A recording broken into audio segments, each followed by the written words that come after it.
Okay, let's give you guys some practice now. So in the previous video, I gave you this theorem here. If you want to differentiate this, then just concentrate on differentiating the u part, and then add it to the differential of the v part. Okay, and here's another way of writing it. So suppose u is a function of x and v is a function of x. You could write dy by dx equals there are lots of notations, so but by you putting this here, it's you differentiating it once. By you having this double prime of x, that means you differentiate it twice.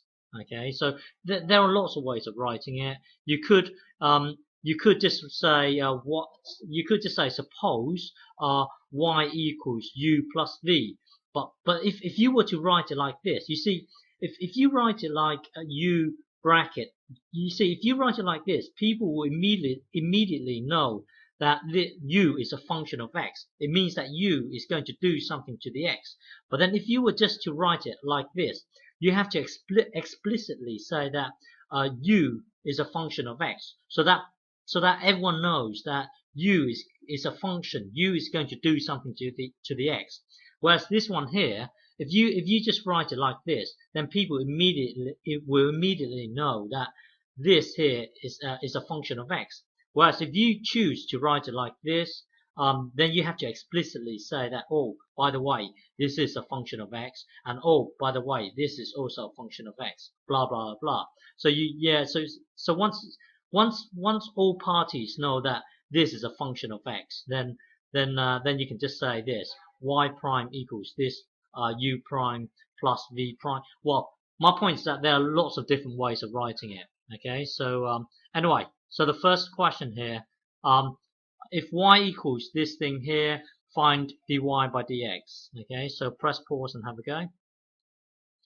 Okay, so this one here, just differentiate this here first. So that would be this multiply with this, so that would be 12x squared. And then this one here, this multiply, well, take it down here, so that will be 10, and then to the power 10x, and then plus, well, you can imagine it's 1 here, and then you take it down here, so it's really just 2, and the 7 here is 0. Well, it's 0, but we don't need to put it in there. So so dy by dx is given by this. Okay. Next question here. Suppose f of x equals this, find f prime of x. So press pause and have a go. Okay, this one here is 12x, and then here you've got a minus here. I suppose you can think of it like this. You can imagine it like this bit's easy. You can imagine it as like this. So here you've got minus 3 in here, and then x squared here. So when you differentiate this, the 2 gets multiplied with a minus 3. So that will be, well, I'm just gonna do it straight away. So this one here, this part here is 12x squared. This one here, I'm just gonna do it straight away. 6x, okay, and this one here is just 4. And if you were to draw a graph of y equals minus 8, it would look something like this. This is minus 8 down here, and the gradient you can see is 0 here. So you could put 0 if you wanted to. Hang on, there should be a plus here. Okay, so hang on, let me write it neatly. So this one here becomes this minus 6x plus 4. So this is f prime. Okay, so this one here, work this out. So here, because this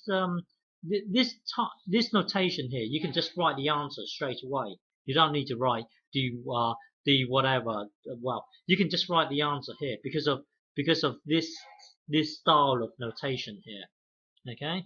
So well, anyway, just differentiate this. Press pause and have a go. So this one here equals, I'm just going to do the equal down here. So this times this would be 21x squared, and then this would be minus 8x, and then this would be minus 1, and this here you could, well, this is your final answer. Okay. the gradient of this here is 0, so forget about it. This minus 1 is actually referring to this minus x here. So when you differentiate minus x here, it will give you minus 1. So this, yeah, okay. Next one here. Okay, so if y equals this thing here, work out dy by dx.